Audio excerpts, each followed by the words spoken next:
Bueno, muy buenas tardes para todos. Bienvenidos. Vamos entonces a continuar la temática del primer módulo. Recordemos que este es un curso virtual donde las clases se graban y luego se suben a YouTube. También se transmiten por live stream en, en, en live stream por YouTube y Facebook, pero hoy está el internet como un poquito maluquito, entonces para evitar que no nos vaya a quedar mal el video y eso, entonces voy a grabarlo y seguidamente lo subo.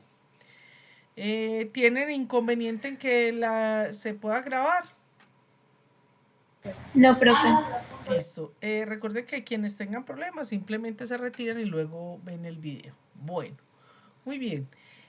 Ahorita voy entonces a quitar mi pantalla, mi cámara, y voy a empezar a compartir la pantalla. Muy bien. Un momento, por favor. Sí, buenas tardes. ¿Aló? Bueno. Están viendo la pantalla, ¿cierto? Sí, profe. Sí, ahí está. Muy bien. Un momento, por si de pronto es el profesor Burgos. Sí, buenas tardes.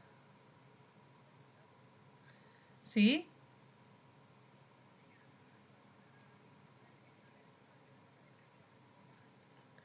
Ah, ¿cómo le va, señora? ¿Me puede llamar más tarde que estoy en una clase? Por ahí en 2 horitas. Sí, señora.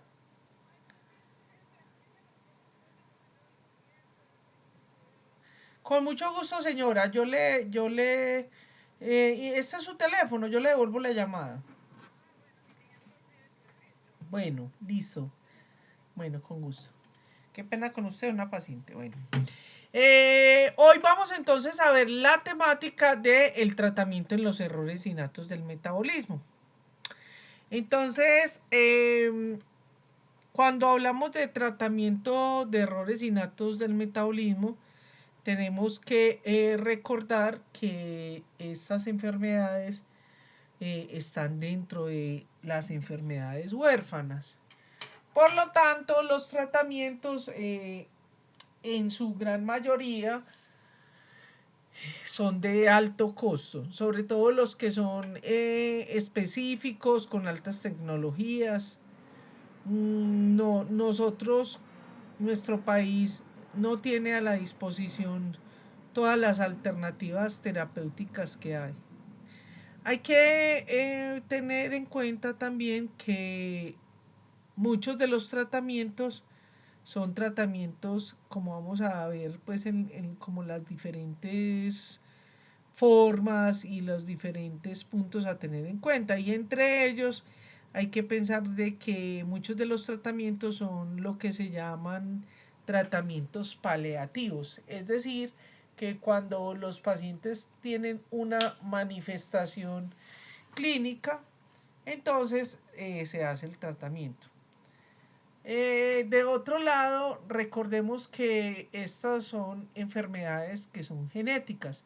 Entonces son enfermedades que no tienen cura.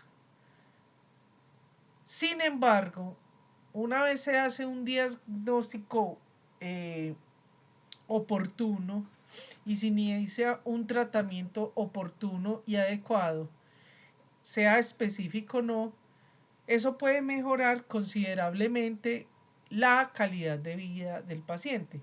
Sobre todo cuando tenemos ciertas enfermedades que por acumulación de algún tipo de moléculas pueden llegar a ser muy devastadoras. Tenemos el caso, por ejemplo, aquí lo vamos a ver hoy, pero para irlos introduciendo, por ejemplo, en la hiperamonemia o el aumento de amonio. Entonces, eso puede significar el futuro de un individuo. Parte de las razones por las que yo me dediqué, es decir, de las enfermedades huérfanas, lo que yo más trabajo son los errores innatos del metabolismo. Y básicamente me he dedicado a esto porque a pesar de que son enfermedades que son genéticas, que no se curan, que son muy devastadoras, que son crónicas, son enfermedades que muchas veces con suprimir un alimento, un factor precipitante, algo que exacerbe la enfermedad, puede significar el estado de enfermedad o de salud de un paciente. Puede significar que un paciente sea normal o sea retardado mental, como por ejemplo en la fenilcetonuria. Puede significar que la persona sea común y corriente o sea una persona cuadraplégica o discapacitada, ya sea por audición, por sordera, etcétera. Entonces, por esa razón, pues es una de las razones que les comparto por las que me dediqué a esto. Y aquí hay un punto muy importante y es el que tiene que ver con la alimentación, porque recuerden que son errores innatos del metabolismo. Entonces, la alimentación o la restricción alimenticia juega un papel fundamental en el tratamiento. Es decir, tenemos otro tipo de enfermedades, incluso en los mismos errores innatos del metabolismo, que pues simplemente con la restricción de alimentos no es suficiente, pero sobre todo me encanta y que es como parte de mi proyecto de vida que tengo con todo esto y que quisiera que ustedes que son las nuevas generaciones luchar por el tamizaje neonatal como vimos en la clase de diagnóstico porque estos errores innatos del metabolismo son, pues sobre todo, un gran porcentaje de errores innatos del metabolismo son blanco o son del grupo de enfermedades que se debe pensar en incluirlas dentro del tamizaje neonatal, por lo mismo que les acabo de decir. Bueno, eso es como una pequeña introducción. Lo otro es que hay que reconocer los tratamientos en sus fases agudas, en las urgencias, el tratamiento crónico. Entonces, eso es lo que vamos a ver como en la clase de hoy. Vamos a ver unos puntos que son como pilares del tratamiento con los errores innatos del metabolismo. Y el primero y casi fundamental y que van directamente de la mano es el diagnóstico adecuado. ¿Y por qué? Porque básicamente de acuerdo al metabolito que se encuentre acumulado, por un lado puede hacerse el diagnóstico, pero por el otro lado se puede detectar el metabolito o la vía que está involucrada en las manifestaciones clínicas del paciente. Voy a poner dos ejemplos. El primer ejemplo es, por ejemplo, valga la redundancia, la hiperamonemia. La hiperamonemia puede ser causada por muchos errores innatos del metabolismo, pues por varios errores innatos del metabolismo. Sin embargo, la hiperamonemia en el momento de que se presente, allí lo más importante es mejorar, parar el problema de la hiperamonemia. Después de que se estabilice ese paciente, que es lo que vemos en los siguientes puntos, o sea, le quitar la descompensación metabólica, entonces ya se pasa a hacer el diagnóstico, pero el diagnóstico de esa hiperamonemia es fundamental. Tenemos otro tipo de enfermedades como por ejemplo algunas que tienen una terapia de reemplazo enzimático, sobre todo los que tienen que ver con macromoléculas, que pues ya para por ejemplo colocar la terapia de reemplazo enzimático que es específica, entonces hay que hacer una serie de pruebas que son escalonadas hasta que se haga el diagnóstico antes de administrar ese tratamiento. Un ejemplo claro de eso es en las mucopolisacaridosis. Más adelante las vamos a ver en las diapositivas. Porque, por un lado, el tratamiento de reemplazo enzimático es específico de la enzima, pero es muy importante hacerlo lo antes posible porque una vez se inicia el tratamiento, las manifestaciones clínicas, sobre todo la parte de los dismorfismos que puede presentarse en la enfermedad, van a estar, pues, o sea, hasta el momento en que se inicia el tratamiento, se dan esas deformidades. Pero, por ejemplo, si el pacientico ya tiene una mano en garra, la terapia no va a revertir esa deformidad. Bueno, pero tenemos en cambio otras como una que vamos a ver más adelante, que es la enfermedad de Gaucher, que una vez se hace el diagnóstico, por ejemplo, ellos presentan una hepatomegalia muy importante. Entonces, una vez se empieza la terapia de reemplazo enzimático, se revierte esa hepatomegalia. Bueno, y aquí vamos a ver algunos ejemplos. Hay otras enfermedades que hay que hacer el diagnóstico adecuado para poder hacer el tratamiento en las crisis específicas, crisis relacionadas con el sistema nervioso o con el sistema cardiovascular o con el sistema gastrointestinal, etcétera. Bueno, el segundo punto que hay que tener es cuando el paciente llega a ustedes, hay que determinar si la enfermedad está en una fase aguda.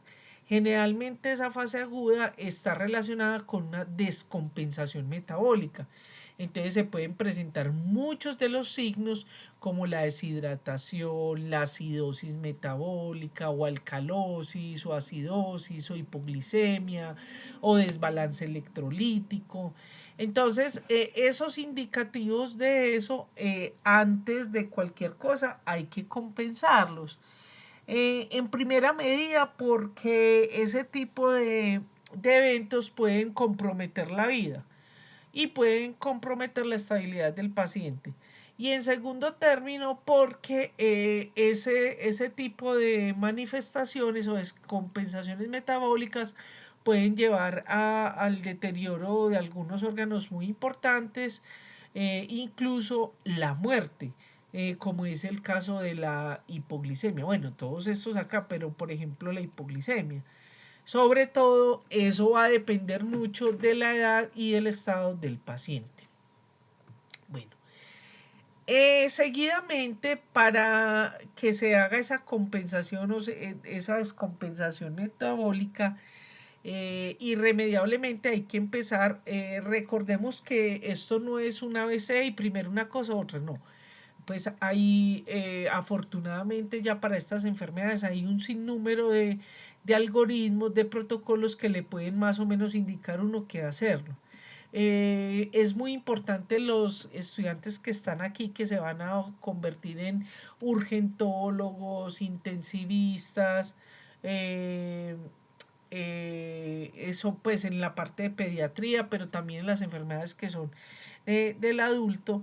Eh, es muy importante entonces también pensar que estos puntos que estamos hablando muchas veces hay que hacerlos concomitantemente. Si nosotros estamos viendo, por ejemplo, una deshidratación, una acidosis, manifestaciones que nos están indicando que hay metabolitos inmediatamente, hay que empezar las técnicas o las metodologías o protocolos o algoritmos que tenga la institución de salud donde está para empezar a eliminar esos metabolitos.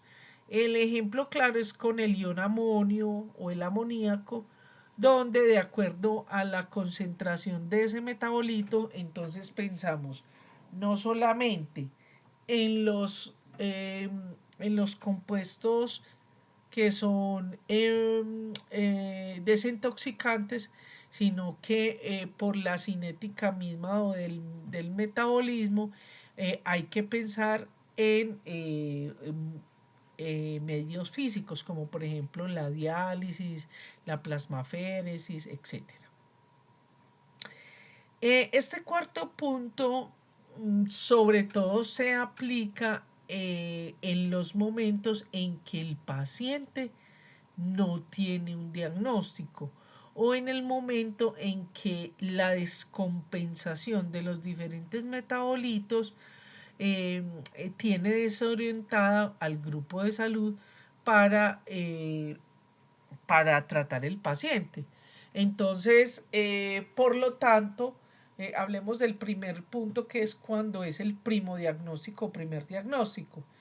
En ese momento hay que dejar la ingesta, hay que colocar el paciente, eh, hay que interrumpir la ingesta porque cuando se está sospechando un error innato del metabolismo, como generalmente están relacionados con el metabolismo, catabolismo y anabolismo de combustibles, es decir, carbohidratos, proteínas, lípidos, entonces hay que dejar hay que interrumpir la ingesta. Es muy importante, ojo que eso lo pregunto en el examen, es muy importante que esa ingesta no sea indefinida. Cada país y cada protocolo tiene el número de horas, pero máximo son 36 horas. Sobre todo en los niños, en los neonatos. ¿Por qué? Porque recuerden que los niños están en crecimiento y en desarrollo. Entonces, si usted interrumpe la ingesta de combustibles, si no lo pone retardado mental, la enfermedad lo va a poner, le va a hacer un daño el ayuno. Entonces, por eso es muy importante. Lo que inicialmente se hace, ¿cierto? Eso va a depender mucho, pues, como de esas, acuérdense de esas características que vimos del diagnóstico para saber si se hace, pues, los carbohidratos o proteínas, ¿cierto? Igualmente, eso, como les digo, eso depende del protocolo, pero el blanco primero son proteínas y carbohidratos. Y ya junto con la nutricionista se empieza a escalar. Quiero comentarles, bueno, después del punto 6 les cuento algo muy importante ahorita. Recuerden que estas enfermedades son enfermedades que no los trata una sola especialidad, o sea, no solo es la neonatóloga, el neuropediatra, el pediatra, el intensivista, no, es un grupo interdisciplinario donde tiene que estar no solamente el médico tratante, sino la nutricionista, el laboratorio, la parte social, los padres. Entonces, eso es muy importante. Bueno, entonces esos 4 punticos son importantes. Entonces, tenemos que recordar que los errores innatos del metabolismo, esto lo habíamos visto en la clase pasada, pero es para recordarles que, un momento, yo pongo aquí el punterito. Recordemos entonces que estas son enfermedades genéticas y hay 2 puntos aquí que les quiero resaltar. Cuando tenemos el primodiagnóstico, la primera vez del diagnóstico, pues ustedes ahí van a estar enfocados en la parte clínica, en los signos y síntomas, en las manifestaciones clínicas del paciente.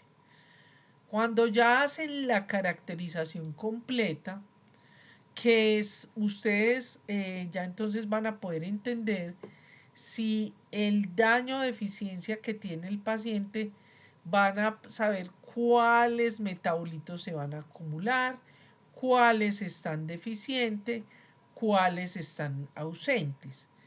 Y esos 3 conceptos son fundamentales para el tratamiento, como vamos a ver seguidamente. Pero aquí quiero aprovechar para algo que va a estar relacionado con lo que vamos a ver en el taller de genética, y es que como son enfermedades que son genéticas, en su gran mayoría son autosómicas, perdón, de genética mendeliana, o sea, son autosómicas, la mayoría son autosómicas recesivas, pero también pueden haber dominantes ligadas al X, ligadas al Y. Entonces, y eso qué tiene que ver con el tratamiento, pues tiene que ver que, por ejemplo, en las enfermedades que son, voy a poner un ejemplo clásico y que aquí traigo una ilustración, ligadas al X. ¿Qué quiere decir? Que para que se presente la enfermedad con todo su cuadro clínico, eh, se va a presentar en los descendientes varones, en los hombres, y las mujeres pueden heredar o no el gen, el X dañado. Entonces, generalmente la madre es la que porta eso. Bueno, puede ser también bien el padre, pero supongamos, para lo que quiero resaltar aquí, es que la madre, y eso ya se ha visto, las madres, entonces, antes solamente decíamos, no, como el hígado X solo lo sufren los hombres. No, pero en las enfermedades metabólicas hemos visto que las madres o las que son heterocigotas con uno de los, con el X de la madre afectado, a veces pueden tener manifestaciones clínicas no tan severas como el que tiene el varón que solamente tiene un X. Entonces ahí es muy importante la parte genética. Por favor, ya se los había dicho en la clase pasada, hasta el punto donde vamos de la ciencia. Es muy importante, a pesar de que tenemos tantas tecnologías y que hay tantas cosas maravillosas, hay que pensar que el diagnóstico de estas enfermedades se hace por la detección de metabolitos, pues, o de pruebas bioquímicas. Todavía estamos en un punto de la ciencia donde la genética todavía nos falta encontrar algunas cosas para tener mayor precisión. Y esto lo refiero sobre todo a los falsos negativos o a los estados heterocigotos que creo que a veces no entendemos muy bien. Bien. Bueno, entonces, cuando estamos hablando de los errores innatos del metabolismo, ¿cierto? Esto es como todos los aspectos generales, pero hoy vamos a hablar de lo que sabemos, ¿cierto? Y entre las cosas que sabemos, es de los tratamientos para algunas enfermedades.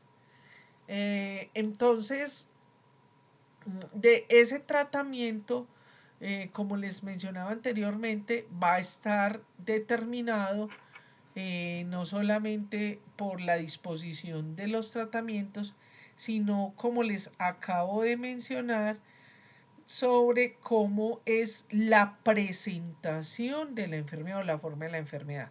¿Qué quiere decir eso? Cuando empecemos a ver los grupos de enfermedades, vamos a ver que hay unas enfermedades que, por ejemplo, les dicen, las formas, en otras los tipos, en otras las presentaciones. Todavía no tenemos todo muy homogenizado. Por ejemplo, en la enfermedad de Pompe, que es una glucogenosis tipo 2, entonces en esta enfermedad, tenemos la presentación infantil o de los niños o de la niñez y la presentación del adulto.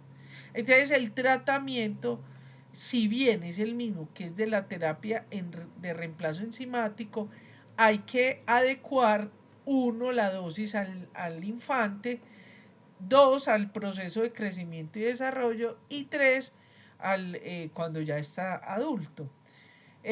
También muchas de estas terapias de reemplazo enzimático no están hechas, o hasta donde vamos de la ciencia, generalmente se empiezan al año, 2 años, pues eso depende de la terapia. Entonces es un punto que tenemos que tener en cuenta para administrar el medicamento. Ahora, ¿qué desafíos hay? Aquí los desafíos casi que tendríamos que mencionar todos, porque, primero que todo es, no sé si les había comentado antes, pero actualmente estoy haciendo una investigación buscando, enfermedades huérfanas en 8 municipios del oriente antioqueño. Entonces, ¿Qué sucede? Realmente ya se sabe por algunos hallazgos genéticos que realmente hay una particularidad en la genética de esas poblaciones. Pero voy a poner el caso de un municipio en la Unión donde encontré 22 pacientes con una enfermedad que se llama la enfermedad de Fabry. Y estos pacientes están en el sistema, pero hasta donde hemos podido rastrear no están con tratamiento. Entonces, es ahí, pues yo no conozco los pacientes ni nada, la idea es que nos acerquemos a ellos, pero ahí es muy importante que hagamos la determinación de el conocimiento que tienen, por ejemplo, las personas donde viven, empezar a entrenar, por ejemplo, los médicos de ese hospital, porque si hay que hacer la terapia de reemplazo enzimático, si se va a hacer allá, bueno, una cantidad de factores que son muy importantes. También hay que empezar a hacer una sensibilización desde el punto de vista a los padres y a los descendientes de estas enfermedades, y eso está articulado con el tratamiento, sobre todo para la parte de la asesoría genética.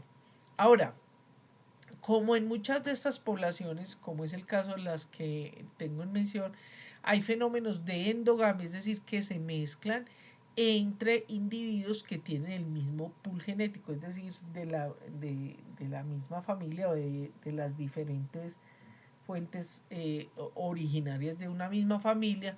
Entonces hay que tenerlo en cuenta eso. Entonces, todos estos aspectos, por ejemplo, para países como nosotros, que estamos todavía muy atrasados en este tipo de enfermedades, eso se convierte en desafío. Sin embargo, les digo que estos puntos son pues en todo el mundo. Bueno, vamos a empezar a mirar, esto es de un articulito, lo que son los tratamientos. Como ustedes ven ahí arriba está la sigla errores congénitos del metabolismo.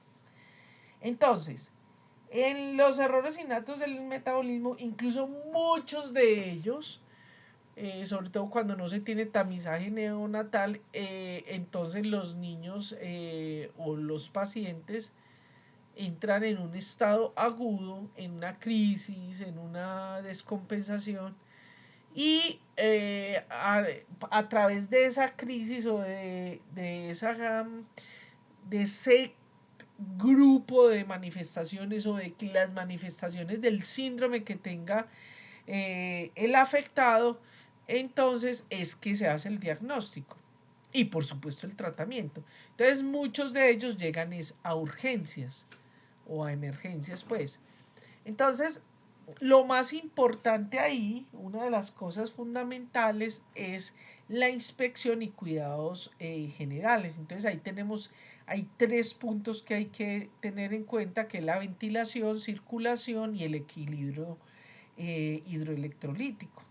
Porque esto es lo que generalmente va a llevar a la descompensación, no solamente metabólica, pues mejor dicho, la descompensación metabólica lleva a estas manifestaciones, sino que también puede haber una descompensación incluso multiorgánica. Entonces hay que evitar eso. Una vez ya esos cuidados generales y ese abordaje, hay que empezar a ver evitar que el catabolismo. ¿Qué quiere decir esto? Que cuando, por ejemplo, una de estas enfermedades es ocasionada por los combustibles que ya mencionamos, entonces se empieza a hacer un estrés, por ejemplo, cuando hay una hipoglicemia. Entonces esa hipoglicemia va a orientar a que se activen una serie de vías metabólicas que lo que van a llevar es a, por ejemplo, un recambio proteico. Bueno, eh, la administración, por ejemplo, en las emergencias de mezclas de vitaminas a veces son fundamentales.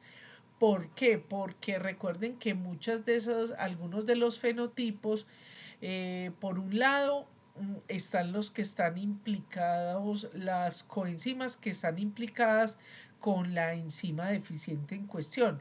Entonces, cuando se le da la vitamina, eso va a ayudar a que pues haya un exceso de esa coenzima o cofactor, lo que va a permitir que las moléculas que medianamente funcionen bien, pues funcionen mejor. Pero además de eso, porque esas vitaminas pues van a servir para protección de una cantidad de fenómenos fisiológicos, bioquímicos y moleculares que van en detrimento cuando están en un estado de emergencia.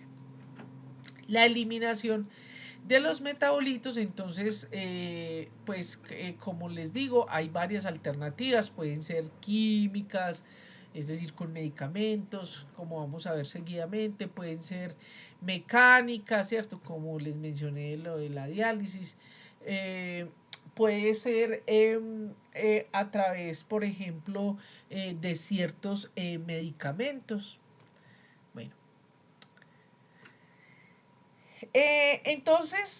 ahí es muy importante lo que se llama la recuperación de la homeostasis.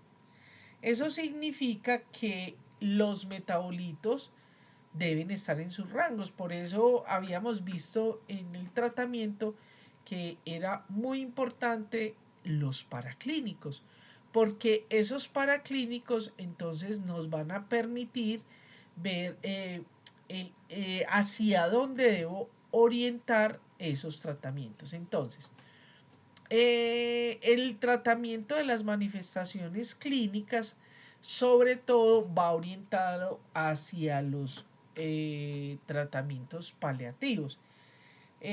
Por ejemplo, si un paciente llega con vómito, con diarrea, entonces hay que empezar a buscar los tratamientos, las terapias, ¿cierto? Entonces darle un dacetrón, si tiene un dolor darle una analgesia, si tiene una complicación en el que requiere, porque algunos de estos requieren eh, este, terapias quirúrgicas, bueno, etcétera.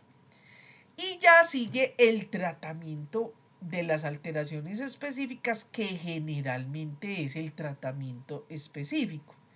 Recordemos, voy a volver a mencionar que es muy importante tener en cuenta cuando es de la crisis aguda y cuando es el tratamiento crónico durante la vida. Bueno, en cuanto a las alteraciones bioquímicas, pues afortunadamente en los últimos años hemos tenido un sinnúmero de tratamiento, pues, o sea, de nuevas tecnologías articuladas a los tratamientos y a los diagnósticos que pues nos dan mayores esperanzas y puede ser mejor. Entonces, esos tratamientos muchas veces o son simplemente alguno de ellos o son varias estrategias al mismo tiempo. Alguien está preguntando, ¿puedes hablar? Profe, sí, una pregunta. Mientras nosotros mandamos a hacer los exámenes de laboratorio y si los resultados tardan mucho para arrojarlos, ¿qué signos deberíamos observar aparte de con los que llega la persona a urgencias a consultar para tener como una idea de qué tiene? Pues es que me parece muy complejo porque si está en una crisis en ese momento y debemos de pronto mandar a hacer pruebas especializadas de laboratorio y hasta se demora cuál es el abordaje con la persona. Excelente tu pregunta porque mire, y muy difícil de responder, porque una cosa es lo que digan los libros y lo que leemos y lo que vamos a los congresos y otra es la vida real en nuestros hospitales, nuestro país, etcétera. Entonces, mira, hay unas manifestaciones, por eso yo les digo, yo soy un poquito, parezco pues, bueno, sí, soy, no sé, un poquito anticuada, yo me adhiero mucho a los paraclínicos que tenemos a la mano. Porque es que usted hacer el diagnóstico, incluso les voy a decir, ustedes piden actividades enzimáticas y se demoran hasta 60 días hábiles. O sea, ya para qué. Sí me hago entender. Entonces, por eso, en cambio, los paraclínicos, aunque no crea, por ejemplo, el amonio, es que el amonio se presta para muy buenos ejemplos, porque el amonio tiene muchos problemas. Primero, realmente no es tan frecuente en nuestros hospitales. Segundo, se necesita cuidados especiales para tomarlo, pues, con equipo de gases, hay que ponerlo en hielo, hay que procesarlo antes de media hora y generalmente se irrumpe eso, ¿cierto? Esto se los voy a decir yo, Natalia Mesa, basada en mi experiencia y en el estudio de investigaciones que he hecho.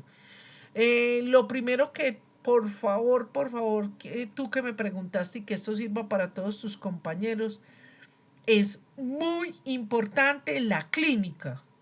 Porque desafortunadamente la nueva medicina que hay a ustedes los han enseñado que todo es el laboratorio. El laboratorio es fundamental y es muy importante porque es la manera de cómo usted entra dentro del organismo del individuo.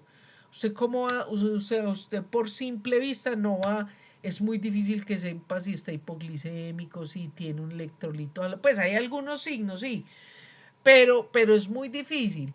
Entonces, por eso es muy importante las manifestaciones clínicas, ¿cierto? Cuando vamos viendo cada una de las enfermedades, vamos a ver que si un paciente, por ejemplo, no succiona, vive adormilado, un neonato, empieza a convulsionar, ¿cierto? Se empieza a deteriorar neurológicamente, uno tiene que pensar en este tipo de enfermedades.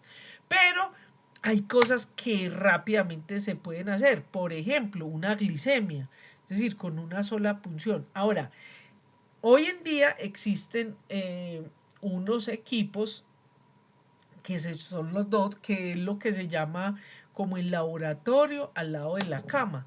Son como unos datafonos que son como los... no, la tecnología es nanotecnología. Entonces eso tiene unos discos y incluso aquí los tenemos, pero solo se utilizan en cuidados intensivos. Entonces ahí se les hacen los gases, se les hacen ciertos pues paraclínicos que son fundamentales. Pero la idea sería, y los que aquí vayan a ser pediatras, ojalá que soliciten eso. Entonces, en conclusión de todo eso que dije, muy importante la clínica. Dos, mirar cuáles puedes tener ya urgente, cuáles paraclínicos que te puedan orientar más o menos, ¿cierto? Y tres, empezar a utilizar, sea los medicamentos, líquidos, bueno, lo que vamos a ver enseguidamente, que tengas a la mano.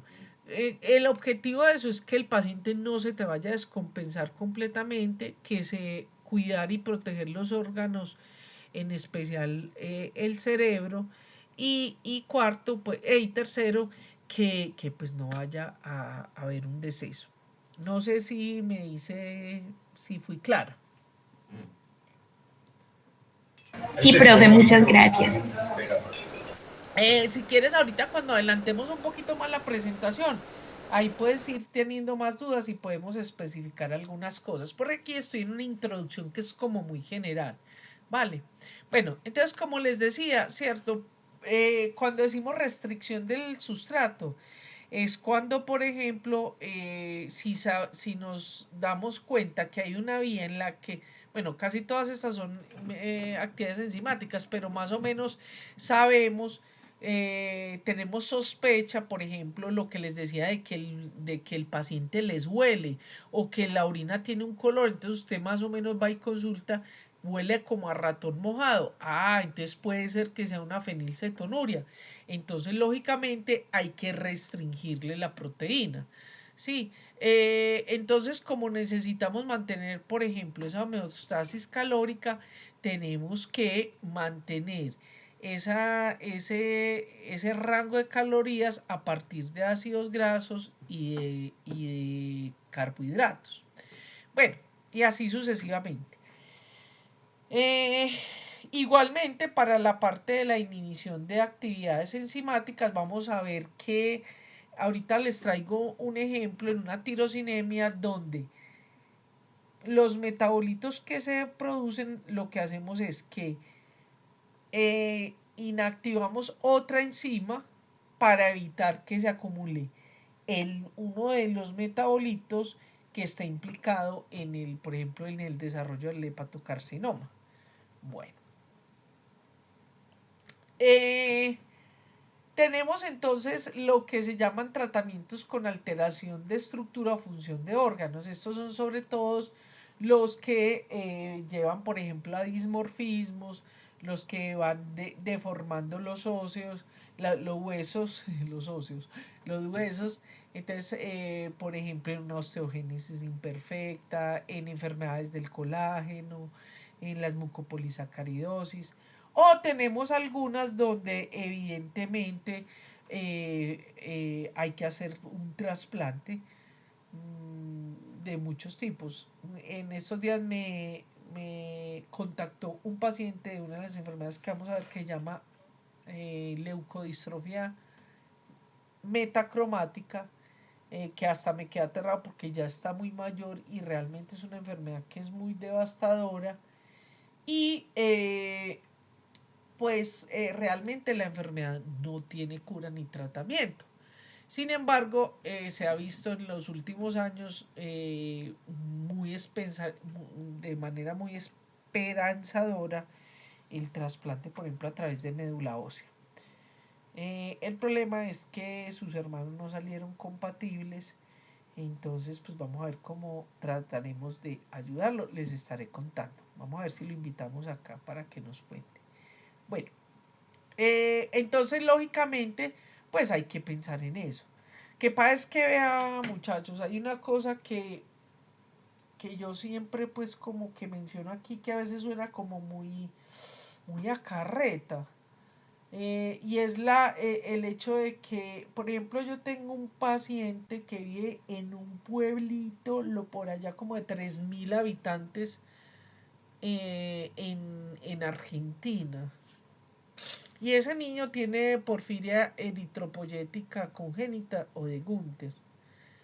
Actualmente hay trasplante para esos niños, pero imagínense ustedes hacerle a un niño un trasplante que vive en un lugar retiradísimo de una zona urbana que le puedan estar dando como todo el manejo, porque cuando se habla de trasplantes de órganos no es simplemente hacer el trasplante y ya, ustedes saben que hay que hacer inmunosupresión, bueno, hay que hacer una serie de pasos que realmente necesitan un tipo de medicina que lo que llamaríamos aquí en Colombia de tercer y cuarto nivel.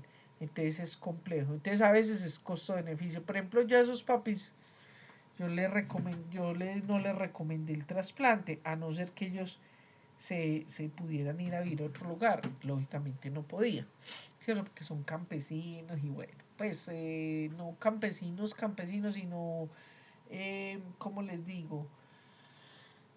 Pues como viven en un territorio tan pequeño, serían rurales, o sea, no campesinos rurales, entonces es complejo. Bueno, tenemos entonces lo que se llama tratamiento de alteraciones de estructura y función de una proteína, también muy relacionado con, eso está con enfermedades que tienen que ver con macromoléculas, entonces lógicamente cuando estamos hablando de función de proteína, y esto lo van a ver ustedes, a ver cómo se maneja para Colombia. Ah, bueno, lo que van a ver ustedes es que hay unos fenotipos que se llaman respondedores a vitaminas. Por ejemplo, en la hiperglicinemia no cetósica hay fenotipos que son respondedores a la tiamina. En la homocisteinuria hay individuos que son respondedores al piridoxalfosfato, a la vitamina B6. Y así pues muchos ejemplos. ¿Qué sucede en Colombia? En Colombia, como es tan difícil caracterizar los pacientes a ese detalle, esto se los digo porque me lo comparte el doctor Blair Ortiz, un neuropediatra muy sensible a todo este tipo de enfermedades.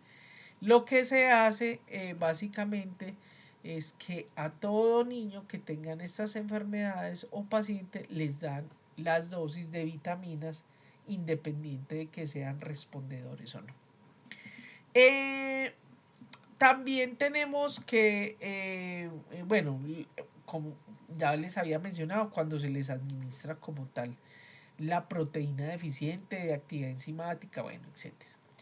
Bueno, hoy en día, y ya ustedes que somos de las generaciones que nos tocó el COVID, tenemos pues tratamientos que están relacionados con terapia génica, con manipulación de la expresión génica, que pues son muy prometedores. Para la parte ha funcionado muy bien, por ejemplo, en manipulación de expresión génica. En estos momentos hay un tratamiento que es retroviral, que es para las porfirias hepáticas agudas. Pues parece que está dando muy buen resultado. En Colombia ya van a ser 2 pacientes con ese medicamento, pero también hay publicaciones de pacientes que se han complicado con esto. Yo creo que todavía nos falta conocer muchas cositas, pero es un avance que puede ser interesante y pues puede mejorar el pronóstico de vida y la calidad de vida. Pronóstico es la cantidad de tiempo que puede vivir este paciente. Bueno, vamos aquí a continuación les voy a presentar un protocolo que está basado lógicamente en los protocolos internacionales, sobre todo pues europeos, pero que como les mencioné antes, yo hice un diplomado en el INTA, en una universidad de Chile, el INTA, para el tratamiento, diagnóstico y tratamiento de estos errores innatos, y pues por fortuna podemos decir que es uno de los países que tienen ya muy bien montado sus programas de tamizaje, tratamiento para algunas enfermedades. Ahí está la doctora Verónica Cornejo. Yo les voy a dejar un link de particularidad, pues de conferencias que ella da, por ejemplo, que a veces nosotros tenemos aquí una asociación que se llama la Asociación Colombiana de Pacientes con Errores Innatos del Metabolismo. Entonces ellos a veces dan unas conferencias muy buenas, y por ahí hay una de ellas muy buena relacionada con fenilcetonuria. Pero es un grupo de personas, de científicos y académicos que han hecho unos avances importantes. Entonces muchas de las cosas que están aquí pues son basadas como a un híbrido de lo que el libro de ellos, pues uno de los clásicos, de los libros clásicos de ellos. Ahorita al final de la clase les muestro ese librito por si se lo pueden conseguir. Muy difícil, yo porque pues lo obtuve porque hice el diplomado, pero no sabe uno que ya esté por ahí en internet. Bueno, pero lo interesante y lo que me gusta de esto es que es un poco más cercano a nuestra realidad.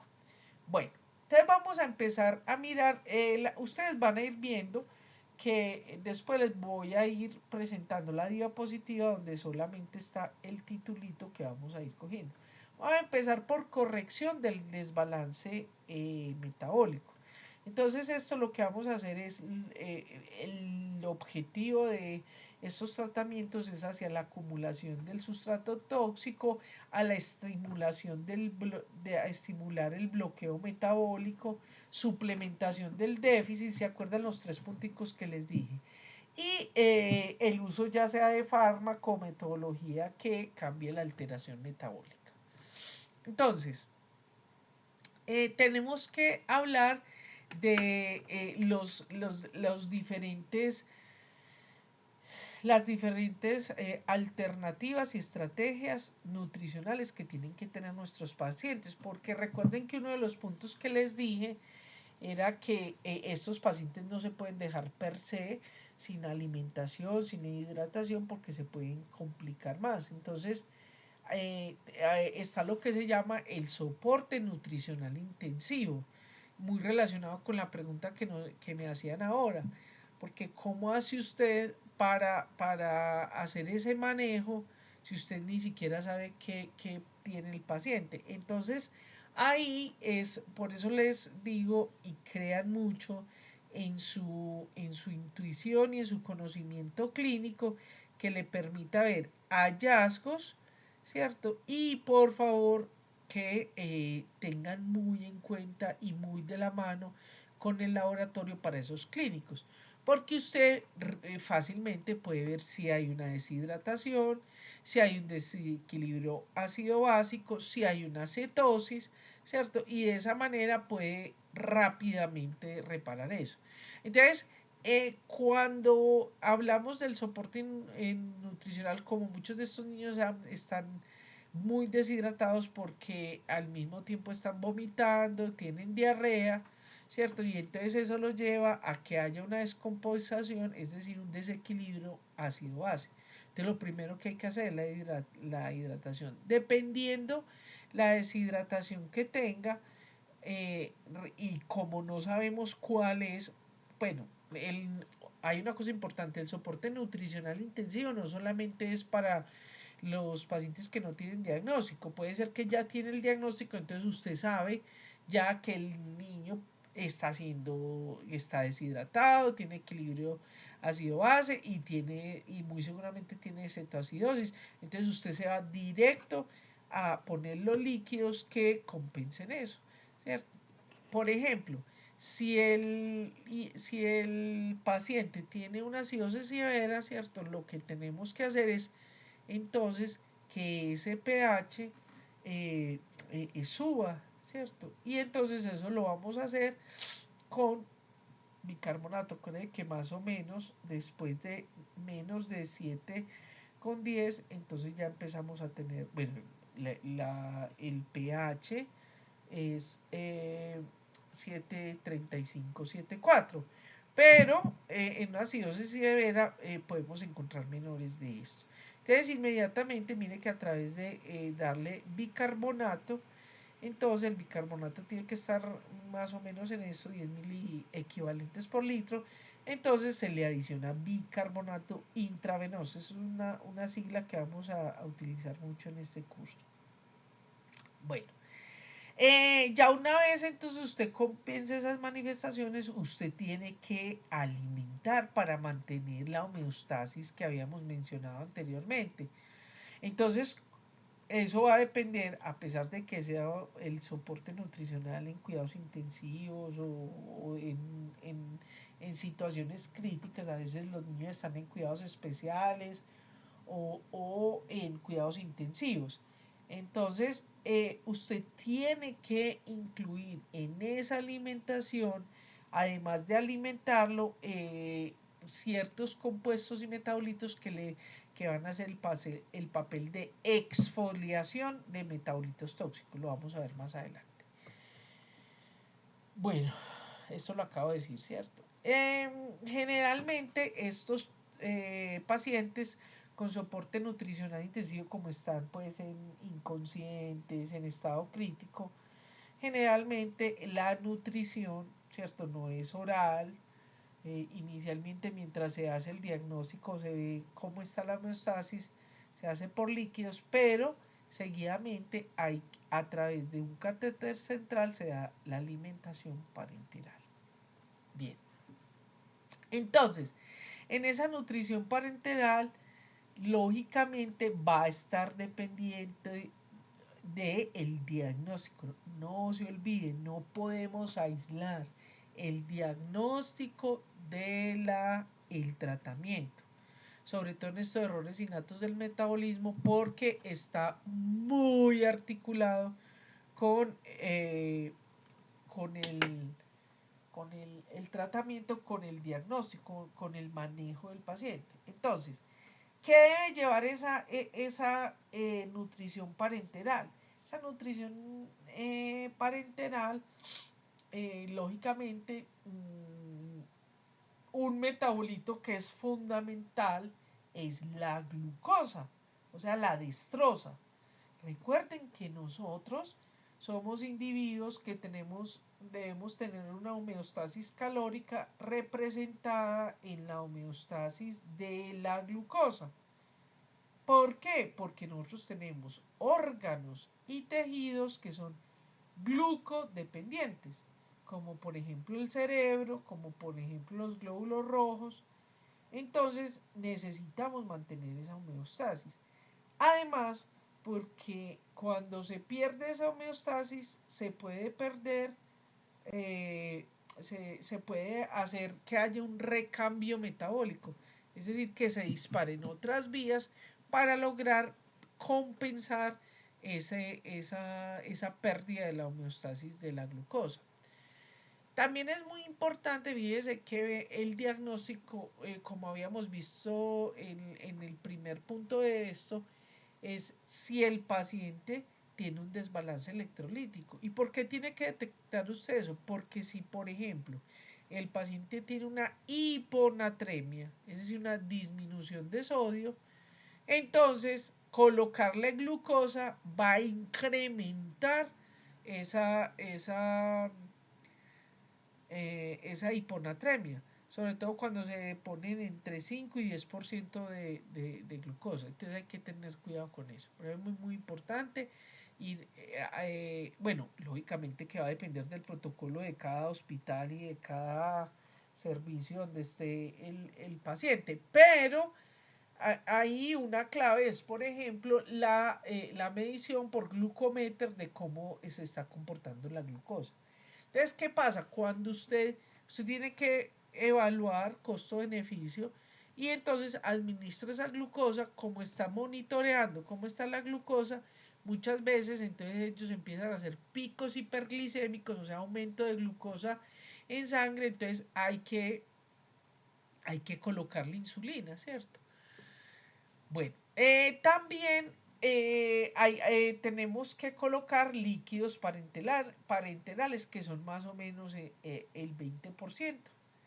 Ojo con esto, estos lípidos, recuerden que hay que tener en cuenta, siempre se los voy a estar repitiendo en esta clase, depende del diagnóstico, porque si el niño tiene un problema con el metabolismo de los lípidos, ¿cierto? Esa cantidad de lípidos hay que disminuirla y representarlo en otro tipo de por ejemplo en carbohidratos y proteínas. Pero los lípidos son una muy buena estrategia, ¿cierto? Sobre todo cuando están como muy descompensaditos y usted lo que hace, pues eso, como les digo, hay protocolos, pero como están con la nutricionista, entonces lo que se hace es que se coloca y de acuerdo a la respuesta, entonces se va jugando como con esos lípidos, carbohidratos, representaban glucosa o proteínas. Por eso aquí dice que, por ejemplo, se le puede colocar los lípidos, más o menos 2 a 4 gramos kilogramo día, y puede ser con o después colocarle suero glucosado. Realmente estos chicos están con Ringer o con Harman, ¿cierto? Con líquidos que los mantengan hidrataditos. Bueno, y como les decía, tener mucho cuidado si los defectos están relacionados con el metabolismo de lípidos, sobre todo en la oxidación de ácidos grasos. Tenemos entonces lo que se llama la alimentación enteral, ¿cierto? A propósito de la nutrición parenteral, sobre todo es cuando el individuo se da en neonatos, en niños recién nacidos que están muy críticos y todo eso, pero eso se puede ir migrando hacia la alimentación enteral. Entonces, por eso, mire usted este punto que es muy importante, dice, se inicia a los 4 o 5 días del postdiagnóstico. Ojo con eso. Y ahí la pregunta que me hiciste, que es muy compleja. En Colombia es muy difícil, muy difícil. Yo no, desafortunadamente, por las dificultades que he tenido en los diferentes lugares. Antes, por ejemplo, estaba como de la mano con el Paulo Tobón Uribe, con el Hospital San Vicente. Ahorita me es más difícil, pues, como por las dificultades que he tenido yo por trabajar con estas enfermedades. Así que mis voces y mis ojos son ustedes. Pero es muy complejo porque aquí realmente en muchas ocasiones se demora mucho el diagnóstico. Entonces ahí pues casi que es con los paraclínicos como les mencionaba, pero por eso es que hay que empezar esta alimentación integral, eh, esta alimentación enteral que puede ser, pues, hay varias metodologías, incluso nasogástrica y todo eso. Eh, y entonces es porque más o menos usted tiene idea qué grupo de combustibles es. Es decir, si son enfermedades relacionadas o con carbohidratos, o con lípidos, o con proteínas, ¿cierto? Eh, Aquí muy importante en las enfermedades que son relacionadas con los lípidos, ¿cierto? Aquí es con enfermedades de los ácidos grasos, eh, pues sí, con enfermedades que tienen que ver básicamente con los lípidos, ¿cierto? Entonces, generalmente lo que se hace es que se van a dar entonces polímeros de glucosa. Dentro de la alimentación enteral, como generalmente ya tenemos una orientación, entonces se dan la suplementación. Como muchas veces a estos días, al cuarto o quinto día, realmente no sabemos el diagnóstico exacto, entonces lo que se hace es que se les adiciona vitamina B12, incluso en algunos incluyen vitamina B9, vitamina B6, que es piridoxalfosfato, tiamina, vitamina B1 y carnitina, ¿cierto? Bueno, cuando ya tenemos una idea importante que está relacionado con algún grupo de aminoácidos, existen pues algunos, lo que se llaman fórmulas.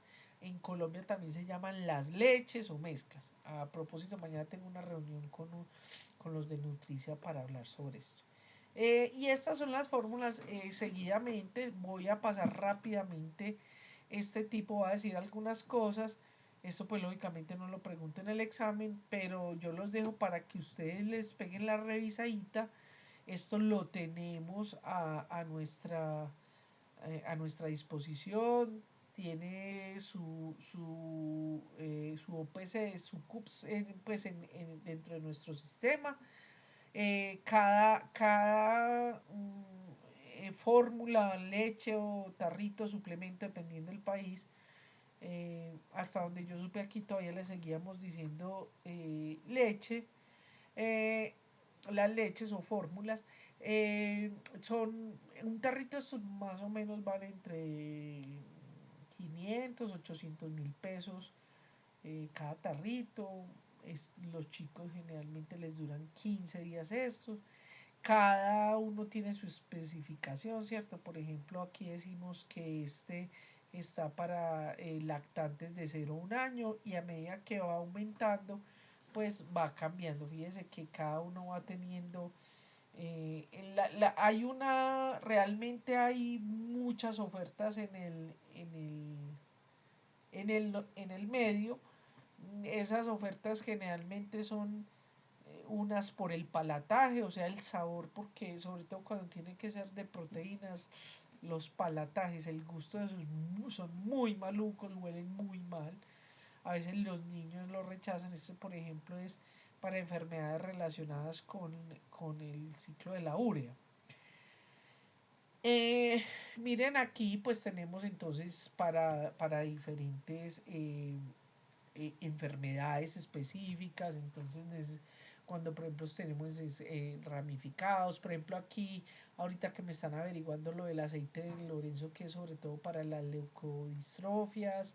eh, Hoy en día ya están haciendo como ciertas leches o harinas que lo que hacen es que les dan mayores oportunidades a los padres y a los pacientes como para hacer este tipo es decir, para que la alimentación, que hasta hace muy poquito es un gran problema. Porque estos chicos entonces hay que darle los alimentos que incluyan ya sea los aminoácidos o los carbohidratos o las proteínas. Por ejemplo, las proteínas es muy complejo porque recuerden que nosotros en las proteínas tenemos aminoácidos esenciales. Entonces a veces está relacionado uno, dos o tres aminoácidos porque es una vía. Pero entonces los otros aminoácidos son muy importantes para ese crecimiento y desarrollo. Y ese es como el objetivo justamente de este tipo de suplementos y compuestos que lo que permiten es alimentar al niño para que garantizar que tenga un buen crecimiento y desarrollo. Miren que aquí tenemos incluso, por ejemplo, para carbohidratos con galactosemia. También como procurando lo que se llama una palabra que van a utilizar mucho ustedes en medicina, y aquí sí que la tenemos que utilizar, que es lo que se llama la adherencia al tratamiento. Entonces han inventado, por ejemplo, estos juguitos, ¿cierto? Que son pues como con ese fin de ofrecerle al niño cosas de mejor palataje, como les decía. Bueno, aquí hay varias. Bueno, muy bien. Vamos a empezar a ver, entonces después de ver cómo estas, a ver qué horas tenemos. Bueno, chicos, les tengo una propuesta. Son 74 diapositivas, vamos en la 21. ¿Quieren que hagamos un descanso o sigo un poquito más? Yo recomendaría un descanso de unos 5 o 10 minuticos.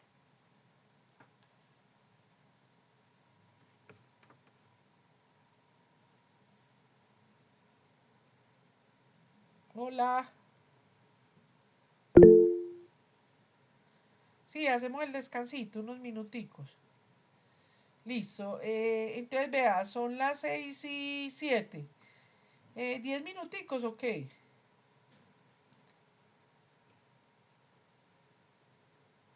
Listo, a las 17 entonces. Como he dicho, a las 6:20 para que te coman algo y tengan un descansito. Voy a interrumpir la grabación.